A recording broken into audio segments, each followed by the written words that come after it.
Bom dia, a graça e a paz do Senhor Jesus Cristo a você que nos assiste em mais uma aula da Escola Bíblica Dominical, aqui pela Igreja do Nazareno em Capão Raso.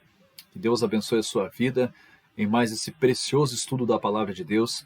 Estaremos aqui agora discutindo, aprendendo, lendo a Santa Escritura do Senhor Jesus Cristo. Eu convido você a fazer essa reflexão conosco e a participar das nossas aulas cada dia mais. Estamos aprendendo o que é ser igreja. Estamos estudando com a ajuda de algumas literaturas muito conhecidas e de escritores respeitados no meio cristão. Uma delas é o livro A Igreja Desviada, de Charles Swindoll. Trata-se de um chamado urgente para uma nova reforma, uma nova maneira da igreja se enxergar, como uma igreja apostólica, uma igreja cristã, verdadeira, adoradora do Senhor Jesus Cristo. Convido você a estudar conosco esse livro e também as Sagradas Escrituras. Hoje estaremos estudando o texto de Atos, capítulo 6, do versículo 1 até o versículo 7. Amém? Vamos discutir aqui como a igreja enfrenta ou vivencia, aprende e contorna os problemas que surgem durante a sua vida, a sua história. Desde que a igreja ela vem sofrendo com ameaças internas e externas, é o que estamos estudando. No último capítulo, nós estudamos sobre as ameaças externas, quando o sinédrio ali, os fariseus e saduceus prenderam o apóstolo Pedro, e os ameaçaram que não falassem mais no nome de Jesus Cristo, que não ensinassem mais o povo no nome de Jesus Cristo. Então, depois de ameaçá-los, decidiram açoitá-los, e os apóstolos acharam-se dignos de receber tal afronta pelo nome do Senhor Jesus Cristo, de passarem tal tribulação, de receber por causa do nome de Jesus Cristo. Eles ficaram felizes em serem surrados, em serem açoitados. Eles ficaram felizes com os açoites? Não. Eles ficaram felizes por sofrerem isso por causa do nome de Jesus Cristo, porque eles estavam ensinando a verdade, eles estavam ensinando o povo a caminhar na luz, na verdade, que é o Senhor Jesus Cristo. E eles regozijaram-se muito por terem sofrido por causa deste nome. Então nós aprendemos com a vida dos apóstolos a ousadia, nós aprendemos a tenacidade desses homens, a formação do caráter desses homens, que eles não trocavam a eternidade por valor algum deste mundo, nem pelas suas próprias vidas. Então nós aprendemos isso, e a igreja ela vive e ela se expandia e crescia durante aquele tempo e continua crescendo e vivendo hoje. Amém? Onde é notório de todos, de que onde a igreja é perseguida é onde ela mais cresce. Tanto é que a maior igreja no mundo hoje está na China. Nós temos os cristãos irmãos chineses que sofrem por causa da perseguição do seu regime totalitário comunista. O regime comunista persegue, mata, prende irmãos pelo mundo todo. Países comunistas empregam uma ferrenha perseguição aos cristãos no mundo todo. Então, o Estado é declarado ateu e há perseguição. Então nós vimos na aula passada sobre as ameaças externas, as autoridades. Quando as autoridades perseguem o cristão, perseguem a igreja do Senhor Jesus Cristo. E o que acontece quando isso ocorre? A igreja expande, cresce mais ainda, fica mais fervorosa do que se pode imaginar.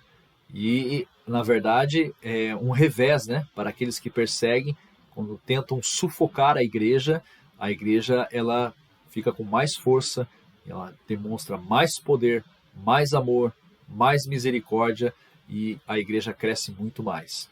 Nós vamos estudar hoje, então, o livro de Atos, capítulo 6, e estudar aqui uma ponderação, um pensamento de Charles Swindoll a respeito desse episódio que acontece aqui em Atos 6. Amém? Vamos fazer aqui uma leitura, uma breve leitura. Então, só para a gente se situar no assunto aqui, né? Depois das ameaças externas, então, através das autoridades religiosas, nós vimos no capítulo 4 e 5 ali, o inimigo, Satanás, ele tenta golpear a igreja de diversas formas. Ora por ameaças internas, ora por ameaças externas. Nós vemos lá no capítulo 4 e 5, Ananias e Safira, que eram parte da igreja, faziam parte da igreja, ou tentavam ser parte da igreja, e ali eles tentaram enganar o Espírito Santo, retendo parte do valor da propriedade da qual eles tinham vendido e ofertado para a igreja, depositado aos pés dos apóstolos somente parte do valor, e dizendo que aquele valor que eles estavam entregando foi total. Né? O pecado deles não foi não ter entregue o valor total, mas sim terem mentido sobre o valor real da propriedade e estavam pensando que estavam enganando os apóstolos, não, na verdade estavam tentando mentir para o Espírito Santo, mas a Deus ninguém engana. Então eles receberam ali a sua punição, a sua condenação imediatamente. Né? Os dois caíram mortos na frente dos apóstolos por tal afronta ao Espírito Santo. E isso ficou conhecido por toda a igreja, e toda a cidade sabia disso, que havia ocorrido. E todos temiam quando os apóstolos estavam reunidos, porque algo poderia acontecer quando eles estavam juntos, orando e buscando a presença de Deus.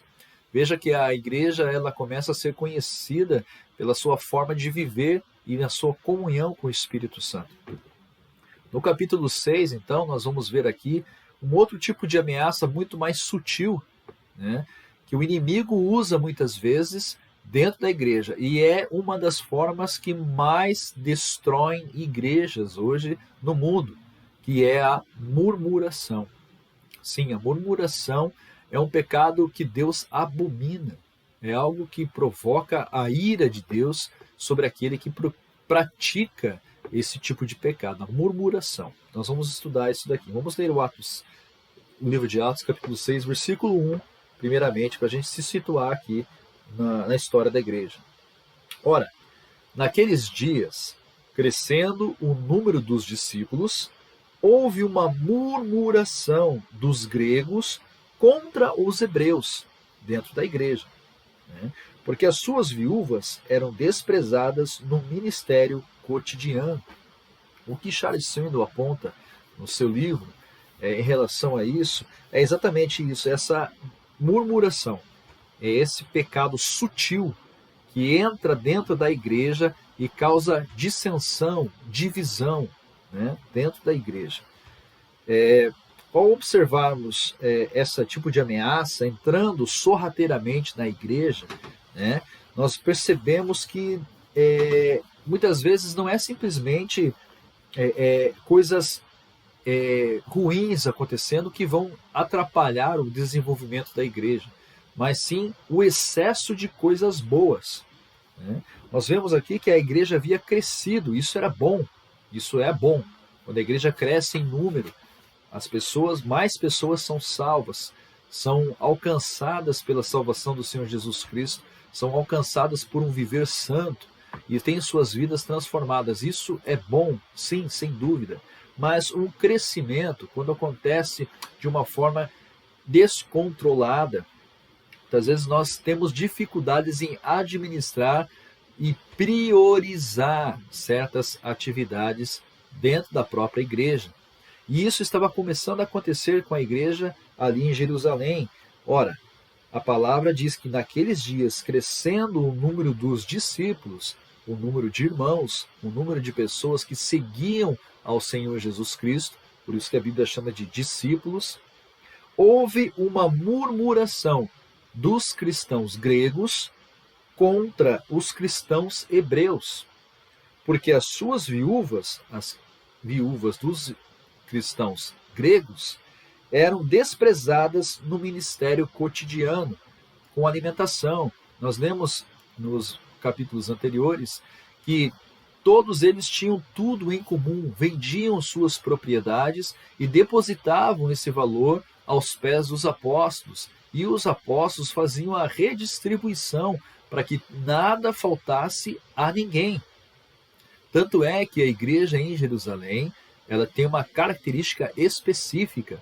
Você vai ver esse tipo de atitude, como nós discutimos em aulas passadas, somente na igreja em Jerusalém. Essa questão das pessoas que eram da igreja venderem suas propriedades e depositarem as suas ofertas aos pés dos apóstolos, era exclusivamente uma prática da igreja de Jerusalém.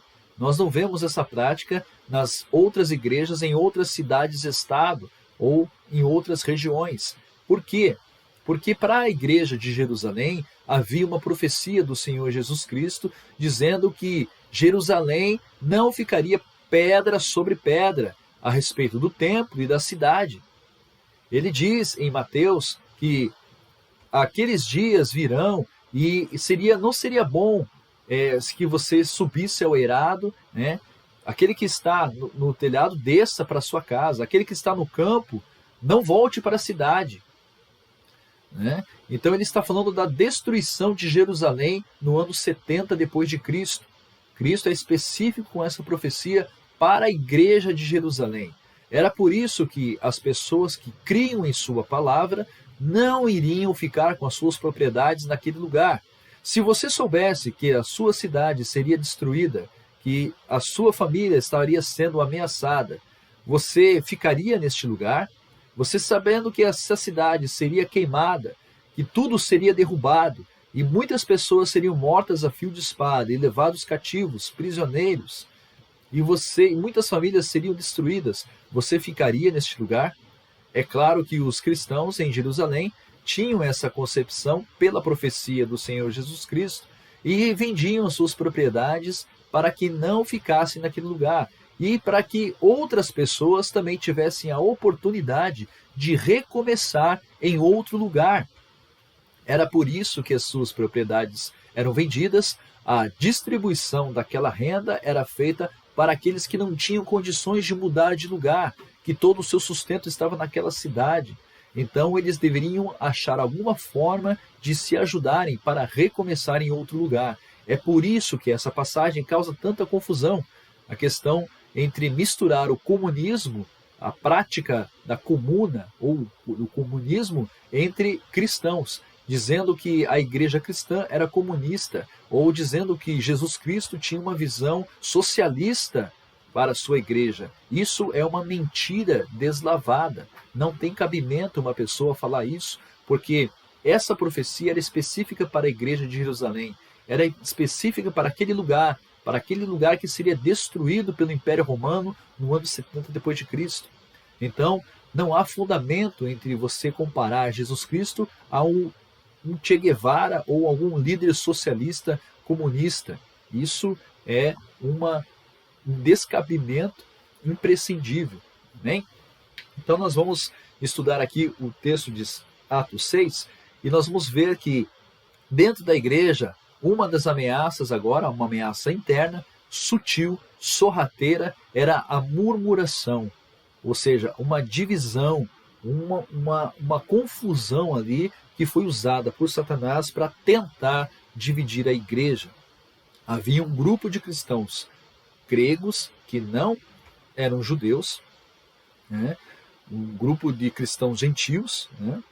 Os gregos, chamados gregos, e havia um grupo de cristãos judeus, que eram judeus convertidos ao cristianismo, convertidos ao Senhor Jesus Cristo, que criam em Senhor Jesus Cristo como Messias.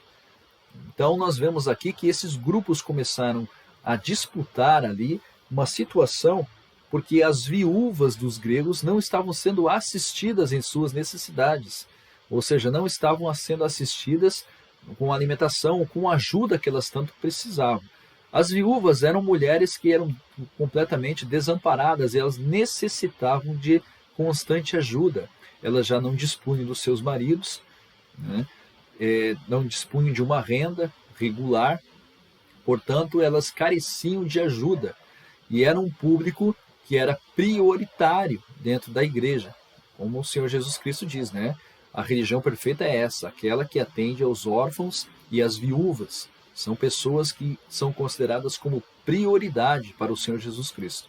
Contudo, esse momento havia ali uma disputa ou uma divisão, porque certo grupo de viúvas estava sendo desassistido, não estava sendo assistido por toda a igreja. Então, eles começaram ali a desenrolar uma situação que precisava imediatamente ser resolvida. Qual foi a solução, então, que os discípulos, os apóstolos, encontraram para essa situação? Nos versículos seguintes, nós vemos a prática, a maneira como eles resolveram esse problema. E nós, como igreja, devemos aprender aqui como devemos resolver os problemas, as ameaças internas, as murmurações que ocorrem sim dentro da igreja. Olha só. E os 12, versículo 2, e os 12, convocando a multidão dos discípulos, disseram: não é razoável que nós deixemos a palavra de Deus e sirvamos as mesas. Escolhei, pois, irmãos, dentre vós, 7 varões de boa reputação, cheios do Espírito Santo e de sabedoria, aos quais constituamos sobre este importante negócio. Ou seja, os discípulos e os apóstolos entenderam que aquela era uma necessidade urgente. Havia necessidade de resolver essa situação o quanto antes. Então, reuniram-se com os discípulos, os apóstolos, os líderes da igreja, reuniram-se com todos aqueles que estavam trazendo esse problema e decidiram que a prioridade deveria ser estabelecida. Qual é essa prioridade? Atender as viúvas? Não. O que nós vemos aqui é que a prioridade é a palavra de Deus, ou a pregação da palavra de Deus, o ensino da palavra de Deus. É para isso que a igreja é constituída, é para isso que a igreja é chamada. A sua prioridade 00 é ministrar, ensinar as verdades de Jesus Cristo, é ensinar o evangelho puro e verdadeiro. Então, quando este princípio é quebrado, muitas outras prioridades podem surgir, atrapalhando a missão principal da igreja. Nós observamos aqui que os 12 convocaram os discípulos e reuniram-se dando uma solução. Não é razoável, não é um pensamento racional, lógico.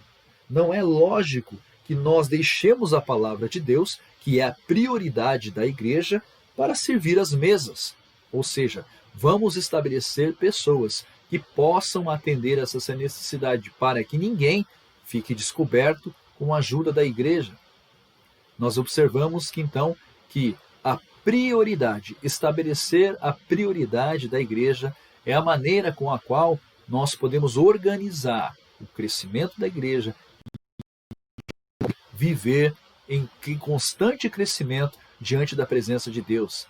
Crescimento da igreja natural, ele não é uma coisa absurda, ele não é uma coisa intolerável. O crescimento é bom, a igreja deve crescer, porém de uma forma natural, não um crescimento desordenado, não um crescimento em que não há uma organização. Deus nos permite que sejamos organizados quanto às coisas que nos competem. Amém? Então, é importante nós observarmos e como a igreja resolveu os seus problemas. Nós vemos aqui no versículo 1 que é possível que as carências da igreja tenham aumentado a ponto que os líderes não daram conta de atender a todos. Isso pode acontecer. O tratamento preferencial apareceu até mesmo em um ambiente no qual compartilhavam tudo que tinham. Veja só, a igreja vivia de uma forma tão bela, tão magnífica, que eles compartilhavam tudo o que eles tinham, mas mesmo assim, nessa prática de coisas boas, os problemas começaram a surgir. Naturalmente, com isso, surgiram as murmurações, ou seja, sempre vai ter alguém descontente, sempre vai ter alguém que não concorda, sempre vai ter alguém que acha um problema, um defeito. E isso é saudável, isso é natural, é normal que essas coisas aconteçam. O que não pode acontecer é que a igreja deixe de resolver isso pelas suas prioridades. Veja, certas coisas nunca mudam. O termo grego original para murmuração é gogusmos, palavra que os gramáticos chamam de onomatopeia. Isso é, o som se parece com o significado que deseja transmitir. Gogusmos, murmurar. Gogusmos, murmurar. Tende a pronunciar algumas vezes repetidamente essa palavra, gogusmos, e você vai perceber o que eu estou querendo dizer. Os judeus helenistas estavam resmungando, reclamando, lamuriando. Observe como os apóstolos lidaram com o problema. A resposta deles é instrutiva. Eles organizaram a igreja por sua principal prioridade: ministrar a palavra de Deus. Não interprete mal essa resposta dos apóstolos. Não é que eles não estavam nem aí com as viúvas, mas eles estabeleceram que, como é importante as viúvas serem atendidas, mais importante é que não se deixe de pregar a mensagem do Evangelho, que não se deixe de ensinar as Santas Escrituras, a palavra de Deus. O problema aparece quando o ato de suprir as necessidades leva a negligenciar a palavra de Deus. Jesus também enfrentou esse problema. Ao perceber que o seu ministério crescera de tal maneira que as carências das pessoas consumiam todo o seu tempo, Cristo se retirou para orar. Contudo, os apóstolos foram buscá-lo, pois todos perguntavam pelo Mestre. E o que queriam dele? Curas, milagres de multiplicação de pães e peixes. A resposta de Cristo chamou a atenção dos discípulos para a importância das prioridades. Vamos para outro lugar, para os povoados vizinhos, para que também lá eu pregue. Foi para isso que eu vim. Marcos 1,38. Nós vemos nessa passagem que Jesus estabelece qual é a principal missão da igreja: pregar a sua palavra. E isso é inegociável. Quando a igreja percebe e estabelece essa principal prioridade como a primeira, todas as outras são consequências de obediência a essa primeira prioridade. Então nós vemos que as viúvas seriam assistidas, sim, mas a palavra de Deus continuaria sendo pregada e ministrada. Isso é um ensinamento para a igreja dos dias atuais, profundo e imperdível. Nós não podemos abrir mão deste ensinamento. Que Deus abençoe a sua vida. Que Deus possa nos instruir em toda a verdade, pela luz da sua santa palavra. Que a sua santa palavra nunca deixe de ser a prioridade em nossas vidas, como igreja e como cristãos. Que a tua vida reflita a palavra do Senhor Jesus Cristo como um espelho e que você seja achado digno de ser o embaixador do Evangelho. Que Deus abençoe a sua vida. Até uma próxima aula, em nome do Senhor Jesus. Deus abençoe.